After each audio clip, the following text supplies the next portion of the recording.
Welcome to session 14B of chapter 3 of Old Testament history. We are in the book of Joshua right after the charge that God gave to him. Joshua chapter 1 verse 5, we'll read it again. There shall not any man be able to stand before thee all the days of thy life. As I was with Moses, so I will be with thee. I will not fail thee nor forsake thee. Be strong and of a good courage. For unto this people shalt thou divide for an inheritance the land which I swear unto their fathers to give them. Only be thou strong and very courageous, that thou mayest observe to do according to all the law which Moses my servant commanded thee. Turn not from it to the right hand or to the left, that thou mayest prosper whithersoever thou goest. And this book of the law shall not depart out of your mouth, but thou shalt meditate therein day and night, that thou mayest observe to do according to all that is written therein. For then shalt thou make thy way prosperous, and then thou shalt have good success. Have I not commanded thee a third time? Be strong and of a good courage, and be not afraid, neither be thou dismayed, for the Lord thy God is with thee whithersoever thou goest. So, that's what Joshua did. He mobilized the people, got them ready to cross. Joshua sent out 2 spies to recon Jericho, and they went in, and Rahab the innkeeper hid them from the king of Jericho, and told them that the people of Jericho were deathly afraid of them, having heard of what the Israelites did to the Amorites. They defeated them, killed them, took their land. This was both actual warfare and psychological warfare. And Rahab asked them to save her and her family when they attacked Jericho. So, later on, Joshua chapter 3, verse 1, and Joshua arose early in the morning, and they removed from Shittim, and came to Jordan, he and all the children of Israel, and lodged there before they passed over. And it came to pass after 3 days that the officers went through the host, and they commanded the people, saying, When you see the ark of the covenant of the Lord your God, and the priests, the Levites, bearing it, then you shall remove from your place and go after it. Yet there shall be a space between you and it, about 2,000 cubits by measure. Come not near unto it, that you may know the way by which you must go, for you have not passed this way heretofore. And Joshua said to the people, Sanctify yourselves, for tomorrow the Lord will do wonders among you. And Joshua spoke to the priests, saying, Take up the ark of the covenant and pass over before the people. And they took up the ark of the covenant and went before the people. And the Lord said to Joshua, This day will I begin to magnify you in the sight of all Israel, that they may know thee, as I was with Moses, so I will be with you. And thou shalt command the priests that bear the ark of the covenant, saying, When you are come to the brink of the water of Jordan, stand still in Jordan. Verse 13, And it came to pass, as soon as the soles of the feet of the priests that bear the ark of the Lord of all the earth, shall rest in the waters of Jordan, that the waters of Jordan shall be cut off from the waters that come down from above, and they shall stand upon a heap. And it comes to pass, when the people remove from their tents to pass over Jordan, the priests bearing the ark of the covenant before the people, and as they bear the ark, were come unto Jordan, and the feet of the priests that bear the ark were dipped in the brim of the water, for Jordan overflowed all its banks all the time of harvest, that the waters which came down from above stood and rose upon a heap very far from the city of Adam, that is beside Zaratan. That's nature spelled backwards. No. And those that came down towards the sea of the plain, even the salt sea, failed and were cut off. And the people passed over right in front of Jericho. And the priests that bear the ark of the covenant of the Lord stood firm on dry ground in the midst of Jordan. And all the Israelites passed over on dry ground until all the people were passed clean over Jordan. So they crossed there, Jordan, and the Lord helped them do it. I believe that He'll do the same thing for us, that He dries up that which seemed to be so formidable for us, what we were afraid of, so we can cross. And we're going to cross it. So then once they were crossed, they set up camp at Gilgal. And all the males were circumcised who had been born in the wilderness and were now grown up. And they celebrated the Passover. And then the manna stopped. And they were ready to start the battle. Chapter 5, verse 13. And it came to pass, when Joshua was by Jericho, that he lifted up his eyes and looked, and behold, there stood a man in front of him with his sword drawn in his hand. And Joshua went up to him and said to him, Are you for us or for our adversaries? And he said, No, but as the captain of the host of the Lord, I am now come. And Joshua fell on his face to the earth and did worship, and said unto him, What saith my Lord unto his servant? And the captain of the Lord's host said to Joshua, Loose thy shoe from off your foot, for the place wherein you stand is holy. Joshua did so. Now Jericho was straitly shut up because of the children of Israel. None went out, and none came in. And the Lord said to Joshua, See, I have given you into your hand Jericho. So he shows him a vision, and the king thereof, and the mighty men of valor. So the angel gave Joshua the battle plan. Chapter 6, verse 3. He said, You shall compass the city, all you men of war. Go round about the city once. And then you do that 6 more days.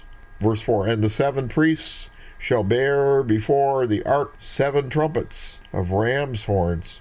And on the 7th day you shall compass the city 7 times. And the priests shall blow with the trumpets.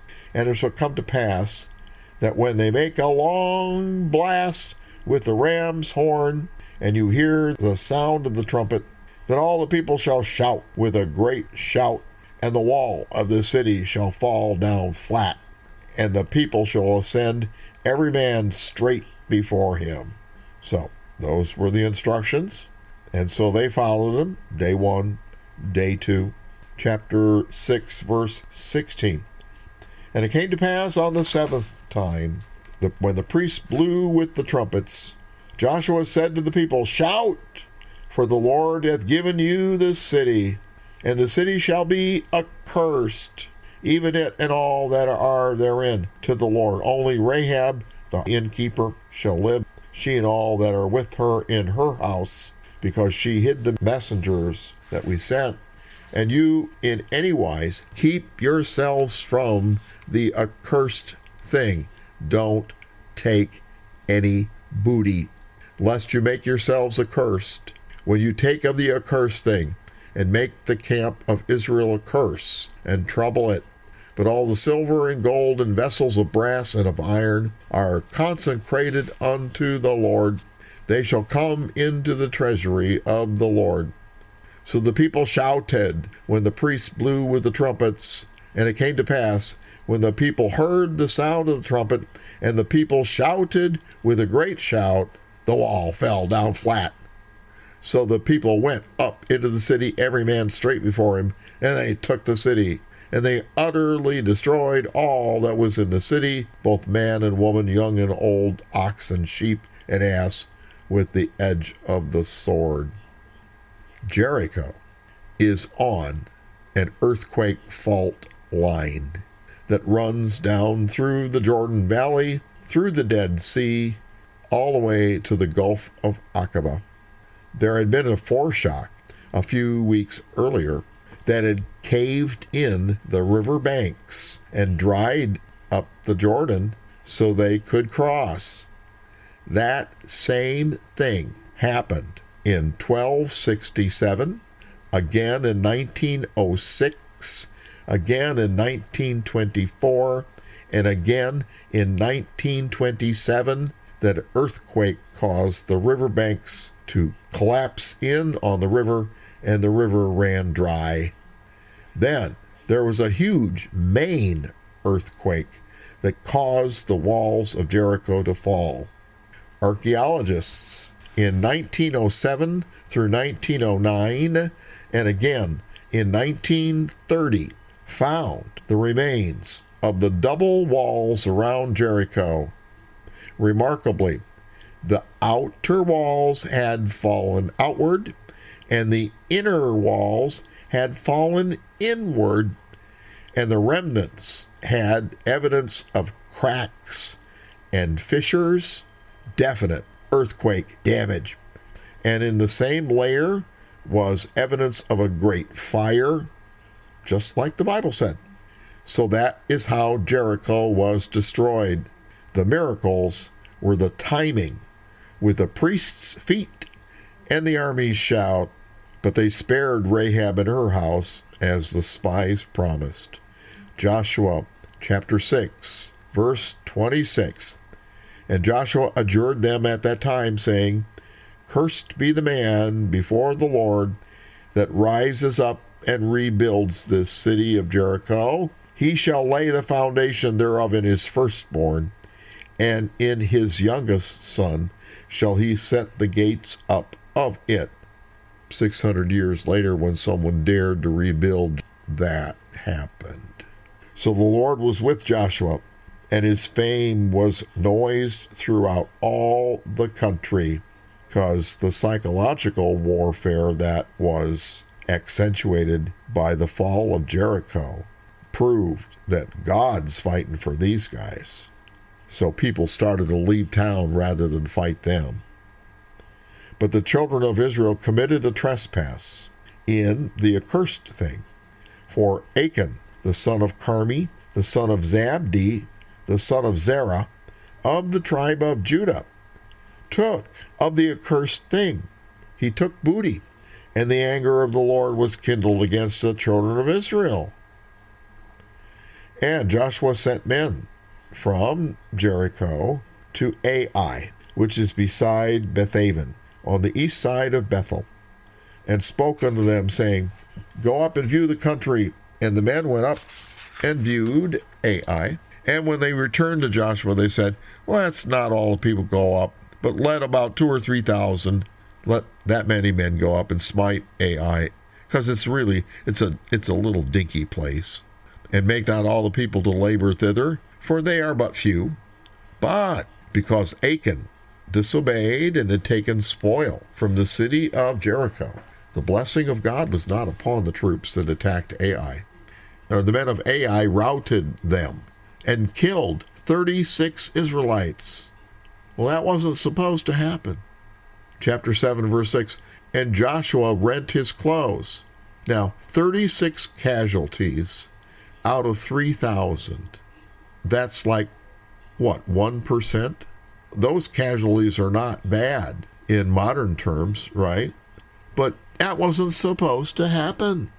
Joshua rent his clothes and fell to the earth upon his face before the ark of the Lord until evening. He and the elders of Israel, and they put dust on their heads. And Joshua said, Alas, O Lord God, wherefore hast thou at all brought this people over Jordan to deliver us into the hand of the Amorites to destroy us? Would to God that we had been content and dwelt on the other side of Jordan. Well, that was Shittim. And the Lord, what shall I say when Israel turns their backs before their enemies? For the Canaanites and all the inhabitants of the land shall hear of it, and shall admire us around and cut off our name from the earth? What wilt thou do unto thy great name?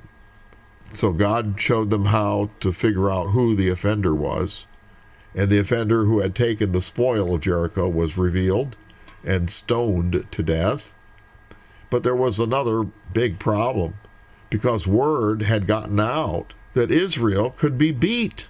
And that reversed the effect of the psychological warfare, because many residents had been moving away from Canaan instead of putting up a fight. But this defeat would have emboldened their enemies and make every subsequent battle more difficult. Well, we might be successful then. Ai was. So how is Joshua going to deal with this? Joshua, the military strategist. Well, God was his advisor, and so God told him to attack the city again, and this time to split the army and lay an ambush. And then one part of the army would attack as before, and then flee as before, to draw out the men of Ai to chase them. Then, when that happened, the ambush would rise up and take the city behind them and set it on fire. And then that fire would be a signal for those that had fled to turn around and attack. And then the contingent in the city would come out and attack. So the men of Ai would be surrounded, attacked from all sides. And so that's what the plan was, and they were defeated. But that also, besides winning the battle, it reversed the idea from the earlier battle that Israel could be beaten. And it preserved the effects of the psychological warfare, because now it looked like that first so-called defeat had been a set-up for the second battle. Wow. Chapter 9, verse 1. And it came to pass, when all the kings which were on this side of Jordan, in the hills and in the valleys and in the coasts of the great sea over against Lebanon, the Hittite, the Amorite, the Canaanite, the Perizzite, and the Hivite, and the Jebusite, when they heard that, they gathered themselves together and formed an alliance to fight with Joshua and with Israel with one accord. Verse 3, and when the inhabitants of Gibeon heard what Joshua had done unto Jericho and to Ai, they did work wilily, and went and made as if they had been ambassadors, and took old sacks upon their asses, and wine bottles old and broken and bound up, and old shoes clouded upon their feet, and old garments upon them, and the bread of their provisions was dry and moldy. And they went to Joshua unto the camp at Gilgal, and said to him, to the men of Israel, we be come from a far country. Now therefore make ye a league with us. And the men of Israel said to the Hivites, peradventure you dwell among us, how shall we make a league with you? And they said to Joshua, we will be your servants. And Joshua said unto them, well, who are you, and where are you from? And they said unto him, from a very far country. Thy servants are come because of the name of your Lord your God, for we've heard the fame of him, and all that he did in Egypt, and all that he did to the two kings of the Amorites that were beyond the Jordan, to Sihon king of Heshbon, and Og the king of Bashan, which was at Ashtoreth. So apparently they looked like they had come from a far country, and no one inquired God about them. I don't know why. But, chapter 9, verse 15, and Joshua made peace with them, and made a league with them, to let them live. And the princes of the congregation swore unto them. And it came to pass, at the end of 3 days, after they had made a league with them, they found out that they were their neighbors, and they dwelt among them. So the Gibeonites got Israel to make a treaty with them, and their word was their bond. They promised, and they would fulfill it no matter what the circumstances were. But the consequence of that is in chapter 9, verse 20. This we will do to them. We'll even let them live, lest wrath be upon us, cause of the oath which we swore unto them. And the princes said to them, Let them live, but let them be hewers of wood and drawers of water unto all the congregation, as the princes had promised them. So they became slaves. And Joshua called for them and spoke unto them, saying, Wherefore have you beguiled us, saying, We're from a very far country, when you dwell next door? Now therefore you are cursed, and there shall none of you be free from being bondmen, and hewers of wood and drawers of water for the house of my God. And they answered Joshua and said, Because it certainly told thy servants how that the Lord thy God commanded his servant Moses to give you all the land, and to destroy all the inhabitants of the land from before you. Therefore we were sore afraid for our lives because of you, and have done this thing. So you see how effective the psychological warfare was? Now, here's a quote from the internet regarding the military strategy which Joshua applied. Quote, In the area of grand strategy, Joshua invaded the land of Canaan from the east in order to stay away from the Via Maris, the main north-south trade route along the Mediterranean. In this way, he avoided Egyptian interference with his planned conquest. He established a logistics base east of the Jordan River that also protected his rear during the invasion and provided a line of retreat if necessary. From there he sent out spies to gather intelligence. When he did invade Canaan, he drove straight into the middle of that narrow country in order to divide it in half. That way he could fight one half and then turn to face the other half, which is what he did. He strove also to take the strategic high ground in the Central Highlands. By choosing to campaign in the mountains, he favored his troops' fighting capabilities and negated the chariot strength of his opponents. When he did win battles, he followed them up utilizing the principle of strategic pursuit. So they study what Joshua did in military schools. Chapter 10, verse 1.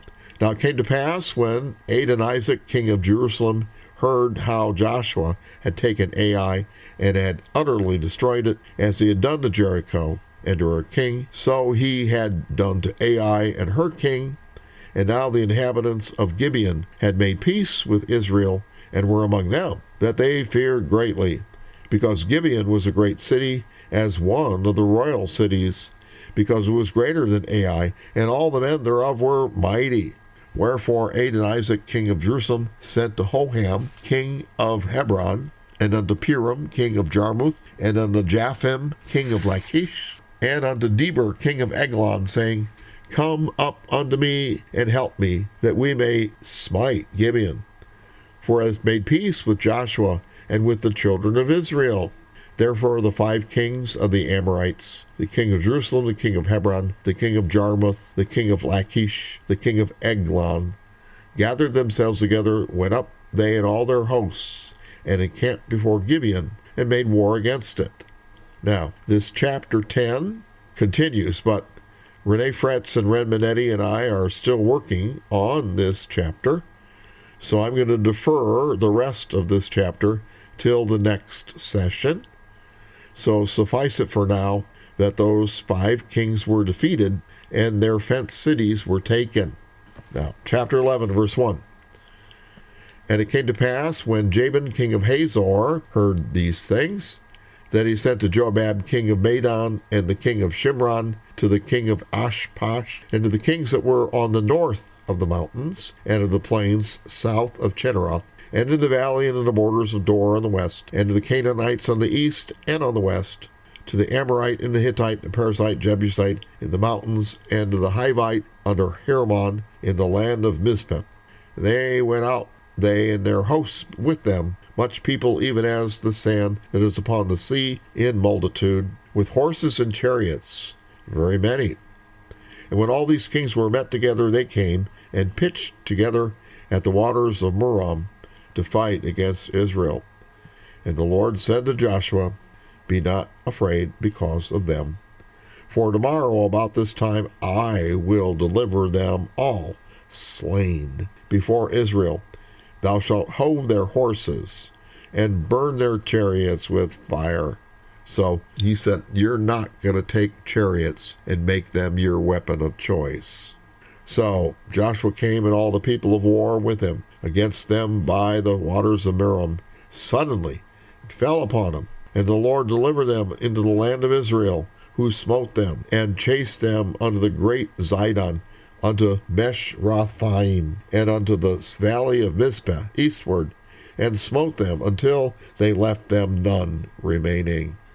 And Joshua did unto them as the Lord made him. He hoed their horses and burnt their chariots with fire. So he hamstrung their horses and burnt their chariots. See, if they had kept the horses and the chariots, then it's possible that they would say, look how powerful we are. We have horses. We have chariots. Well, they didn't need horses and chariots. They just needed God. And so he said, no horses and no chariots. So you won't even have to worry about that. Huh. And Joshua at that time turned back, took Hazor, smote the king thereof with the sword. For Hazor before time was the head of all those kingdoms. Verse 11, and they smote all the souls that were therein with the edge of the sword, utterly destroying them. There was not any left to breathe. And he burnt Hazor with fire. And all the cities of those kings, and all the kings of them, did Joshua take and smote them with the edge of the sword, and he utterly destroyed them, as Moses the servant of the Lord commanded. But as for the cities that stood still in their strength, Israel burned none of them, except for Hazor only, that Joshua did burn. And all the spoil of those cities and the cattle and the children of Israel took for a prey unto themselves. But every man they smote with the edge of the sword until they had destroyed them. Neither left they any to breathe. As the Lord commanded Moses his servant, so Moses commanded Joshua, and so did Joshua. He left nothing undone of all the Lord had commanded Moses. So Joshua took all that land, the hills, and all the south country, and the land of Goshen, and the valley, and the plain, and the mountain of Israel, and the valley of the same, even from Mount Halak that goes up to Seir, even in the Baal-gad in the valley of Lebanon, under Mount Hermon. And all their kings he took, and smote them, and slew them. And Joshua made war a long time with all those kings. There was not a city that made peace with the children of Israel, save the Hivites, the inhabitants of Gibeon. All other took they in battle. Remember, the law said, if somebody comes out and surrenders, you make them servants. But everybody else that fights, you let them have it. For it was the Lord to harden their hearts that they should come against Israel in battle, that he might destroy them utterly, that they might have no favor, but that he might destroy them as the Lord commanded Moses. And at that time came Joshua and cut off the Anakims from the mountains, from Hebron from Debir, from Anab, and all the mountains of Judah, and all the mountains of Israel. Joshua destroyed them utterly with their cities. And there was none of the Anakims left in the land of the children of Israel, only in Gaza, in Gath, and in Ashdod there remained. So Joshua took the whole land, according to all the Lord had said unto Moses, and Joshua gave it for an inheritance unto Israel according to their divisions by their tribes. And the land rested from war. So that chapter 12 lists all the kings that Joshua had defeated. Chapter 13, verse 1. Now Joshua was old and stricken in years, and the Lord said unto him, Thou art old and stricken in years, and there remaineth yet very much land to be possessed. So at this time, he takes half of the land of Israel, that part that they had conquered, and divided up what they had conquered so far. So it was half the promised land, and it went to half of the tribes. This is recorded in chapters 13 through 16. Now there's some chronological data of note here. that I want to cover.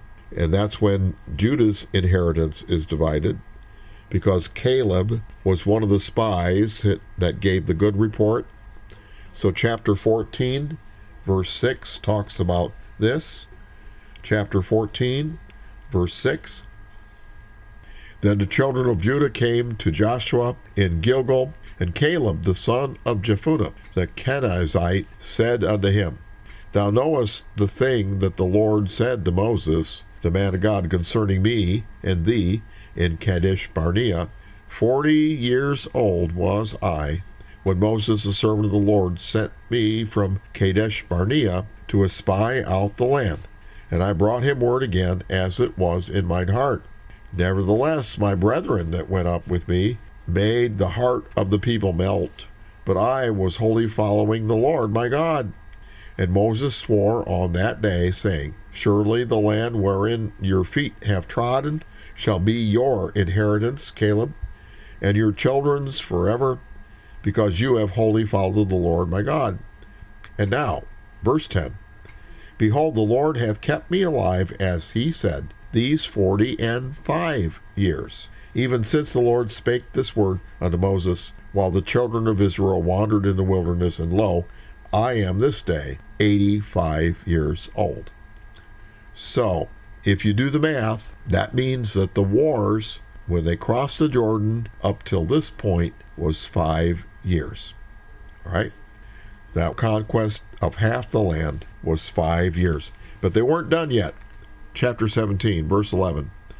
And Manasseh had in Issachar and in Asher Beth-shean and her towns, and Ibleam and her towns, and in the inhabitants of Dor and her towns, and in the inhabitants of Endor and her towns, and the inhabitants of Tanakh and her towns, and the inhabitants of Megiddo and her towns, even 3 countries. Yet the children of Manasseh could not drive out the inhabitants of those cities, but the Canaanites would dwell in that land.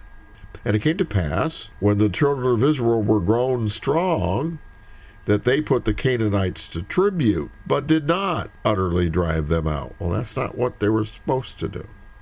And the children of Joseph spake to Joshua, saying, Why have you given us but one lot and one portion to inherit, seeing we're a great people, insomuch as the Lord hath blessed us hitherto? And Joshua answered them, said, Well, if you are a great people, like you say you are, then get up to the wood country, cut down for yourself there in the land of the Perizzites and of the giants, if Mount Ephraim is too narrow for you. And the children of Joseph said, The hill is not enough. And all the Canaanites that dwell in the land of the valley have chariots of iron, both they who are of Beth-shean and her towns, and they who are of the valley of Jezreel. And Joshua spoke to the house of Joseph, even to Ephraim and Manasseh, saying, Well, you are a great people, aren't you? And you have great power, don't you? Thou shalt not have one lot only, but the mountain shall be thine, for it was a wood, and thou shalt cut it down, and the passages of it shall be thine. For you shall drive out the Canaanites, even if they do have iron chariots, and even though they be strong. And the whole congregation of the children of Israel assembled together at Shiloh, set up tabernacle of the congregation there, and the land was subdued before them. And there remained among the children of Israel 7 tribes, which had not yet received their inheritance.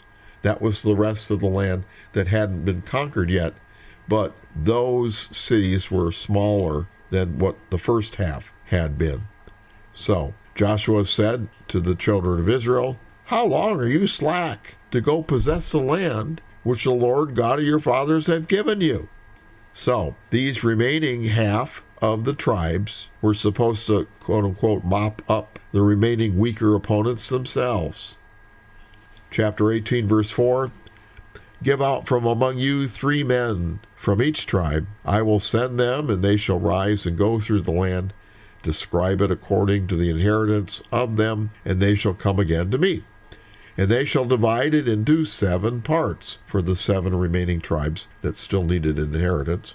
And Judah shall divide in their coast on the south, and the house of Joseph shall abide in their coast on the north, and ye shall describe the land into 7 parts, and bring the description hither to me, that I may cast lots for you here before the Lord your God.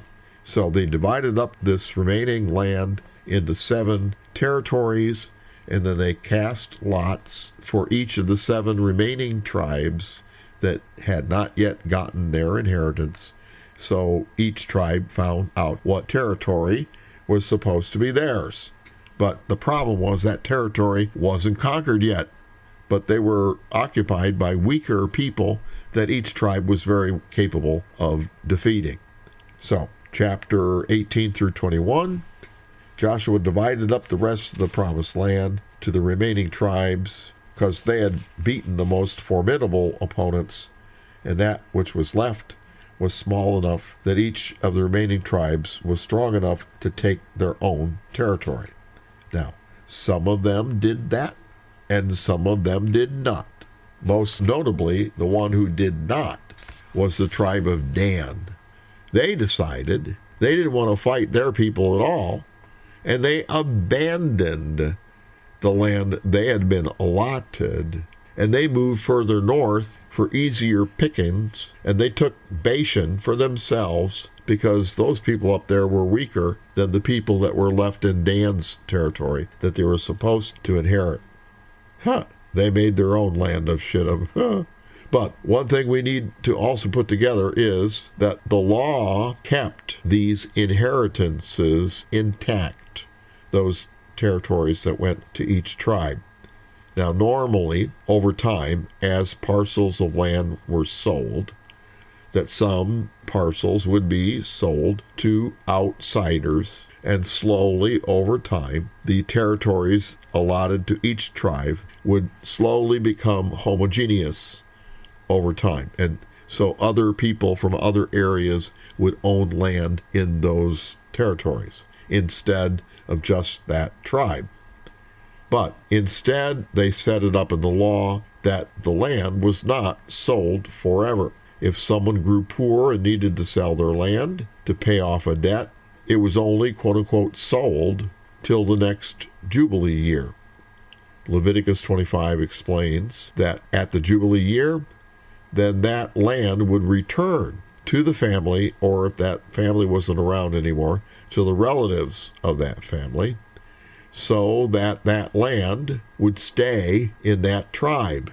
So instead of selling it outright, it was more like a maximum 50-year lease or less, depending upon when the next Jubilee year was. And then the selling price was prorated accordingly. So at the next Jubilee, the land was returned to the family, and this would keep the tribal inheritances intact. Now all the promised land was allotted, and Joshua let the fighters who were from the lands east of the Jordan go home.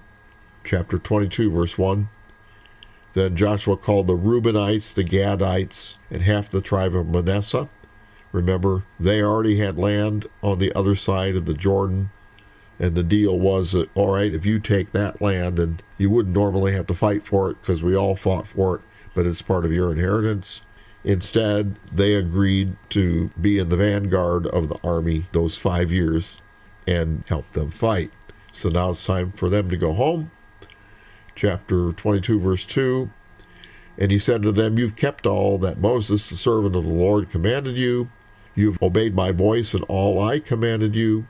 You've not left your brethren these many days unto this day, but have kept the charge of the commandment of the Lord your God. And now the Lord your God hath given you rest among your brethren, as he promised them. Therefore now return you, get you into your tents, and into the land of your possession, which Moses the servant of the Lord gave you, on the other side of the Jordan. Chapter 23, verse 1. It came to pass a long time after the Lord had given rest unto Israel from all their enemies round about, that Joshua grew old and stricken in age. And Joshua called for all Israel, and for their elders, and for their heads, for their judges, for their officers, and said to them, I am old and stricken in age. And have you seen all the Lord your God hath done unto all these nations because of you? For the Lord your God is he that hath fought for you. Behold, I have divided unto you by lot these nations that remain, to be an inheritance for your tribes, from Jordan with all the nations that I have cut off, even unto the great sea westward. And the Lord your God, he shall expel them from before you, and drive them out of your sight, and you shall possess their land, as the Lord your God hath promised unto you. Be ye therefore very courageous, and keep and do all that is written in the book of the law of Moses, that you turn not aside therefrom to the right hand or to the left, that you come not among these nations, these that remain unto you, neither make mention of the name of their gods, nor cause to swear by them, neither serve them or bow down yourselves unto them, but cleave unto the Lord your God, as you've done unto this day. For the Lord hath driven out from before you great nations and strong. But as for you, no man hath been able to stand before you until this day. One man of you shall chase 1,000. For the Lord your God, he it is that fights for you, as he has promised you. Take good heed, therefore, unto yourselves, that you love the Lord your God. Else, if you do in any wise go back and cleave unto the remnant of these nations, even these that remain among you, and shall make marriages with them, and go in unto them, and they to you, know for a certainty that the Lord your God will no more drive out any of these nations from before you. But they shall be snares and traps unto you, scourges in your sides, and thorns in your eyes, until you perish from off this good land, which the Lord your God hath given you. And behold, this day I am going the way of all the earth, and you know in all your hearts and in all your souls that not one thing hath failed of all the good things which the Lord your God spoke concerning you. All are come to pass unto you, and not one thing has failed thereof. Therefore it shall come to pass that, as all good things are come upon you, which the Lord your God hath promised you, so shall the Lord bring upon you all evil things, until he have destroyed you from off the good land which the Lord your God hath given you, when you have transgressed the covenant of the Lord your God, which he commanded you, and have gone and served other gods, and bowed yourselves to them. Then shall the anger of the Lord be kindled against you, and you shall perish quickly from off the good land which he hath given you. So then he rehearses for them the events that have occurred so far, and then he left them with this warning. Verse 13, I have given you a land for which you did not labor, in cities which you built not, and you dwelled in them. Of the vineyards and olive yards which planted not do you eat. Now therefore fear, reverence the Lord, and serve him in sincerity and in truth, and put away the gods which your fathers served on the other side of the flood, that's the Euphrates, and in Egypt, and serve ye the Lord. And if it seem evil unto you to serve the Lord, choose you this day whom you will serve, whether the gods which your fathers served that were on the other side of the flood, or the gods of the Amorites in whose land you dwell. But as for me and my house, we will serve the Lord. Well, hallelujah. And the people answered and said, God forbid that we should forsake the Lord to serve other gods. For the Lord our God, he it is that brought us up and our fathers out of the land of Egypt, from the house of bondage, and which did those great signs in our sight, and preserved us in all the way wherein we went, and among all the people through whom we passed. And the Lord drave out from before us all the people, even the Amorites, which dwelled in the land. Therefore will we also serve the Lord, for he is our God. Hallelujah. And Joshua said unto the people, you cannot serve the Lord, for he is an holy God. He is a jealous God. He will not forgive your transgressions, nor your sins, if you forsake the Lord and serve strange gods. That he will turn and do you hurt and consume you after that he hath done you good. And the people said to Joshua, No, we will serve the Lord. And Joshua said to the people, You are witnesses against yourselves that you have chosen you, the Lord, to serve him. And they said, Yep, we are witnesses. Now therefore put away the strange gods which are among you, and incline your heart unto the Lord God of Israel.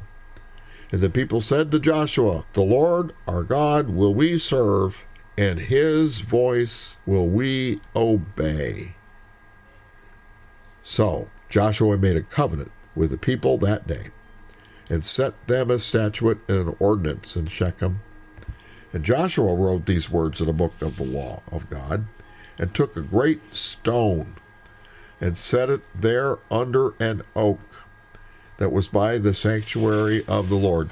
And Joshua said to all the people, Behold, this stone shall be a witness unto us, for it hath heard all the words of the Lord which he spake unto us. It shall therefore be a witness unto you, lest you deny your God. So Joshua let the people depart every man to his inheritance. And it came to pass after these things, that Joshua the son of Nun, the servant of the Lord, died, being 110 years old. And they buried him in the border of his inheritance in Timnath-serah, which is in the Mount Ephraim, on the north side of the hill Gash.